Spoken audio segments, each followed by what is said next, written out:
اپنے الفاظ کا غلام بننے سے بہتر ہے اپنی خاموشی کے حکمراں بن جائیں۔ وقت بھی عجیب چیز ہے، کسی سے گزرتا نہیں، کسی کے پاس ہوتا نہیں۔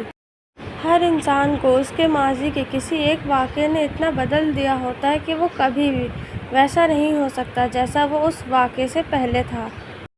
وہ احساس بہت ہی الگ ہوتا ہے جب اللہ کی محبت کو محسوس کرتے ہوئے زبان خاموش ہو مگر آنکھوں سے آنسو بہنا شروع ہو جائیں۔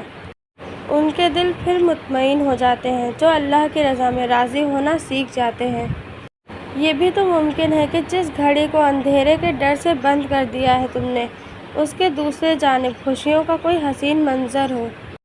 صبر نصیب میں تب لکھا جائے گا جب نصیب لکھنے والے پر یقین کرو گے۔ تمہارے لیے مشکل ہے مگر اس کے لیے نہیں، وہ تو کن کہتا ہے اور چیزیں ہو جاتی ہیں۔ کچھ لوگ ہمیں صرف اللہ کی پہچان کروانے کے لیے ہماری زندگی میں بھیجے جاتے ہیں۔ پھر مایوس مت ہو، دل سے نکلی ہوئی ہر دعا ہر گمان کو یقین میں بدل دیتی ہے، اور اللہ تمہیں خواب تب دکھاتا ہے جب وہ ان کی تدبیر پر راضی ہوتا ہے، ورنہ اگر اس نے تمہیں وہ نہ دینا ہوتا جو تم مانگ رہے ہو تو کیا وہ تمہیں کبھی دعا کی توفیق دیتا؟ اور پھر اللہ نے میرا ہاتھ تب تھام لیا جب مجھے لگا تھا کہ اب میں کبھی سنبھل نہیں پاؤں گی۔ وقت کے پاس ہے ہنر چہرے بے نقاب کرنے کا۔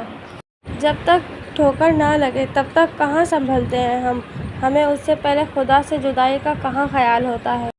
کچھ تو اللہ کی بھی رضا ہوگی، ورنہ دعائیں بے وجہ تو دل کا حصہ نہیں بنتی۔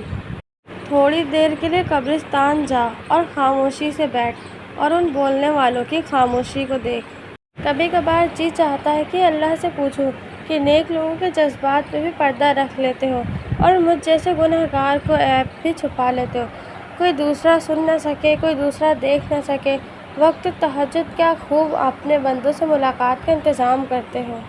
دوران سجدہ خاموشی سے بہائے جانے والے آنسوؤں کا شور اللہ کے سوا کوئی نہیں سن سکتا۔ اپنے گزرے ہوئے ایام سے نفرت ہے مجھے، اپنی بیکار تمناؤں پہ شرمندہ ہوں میں۔ ایک نسل کی جہالت اور دوسری نسل کی روایت اور تیسری نسل کا عقیدہ بن جاتی ہے۔ کوئی شکوہ نہیں ہے مگر مولا کیا کروں، درد کم ہی نہیں ہوتا۔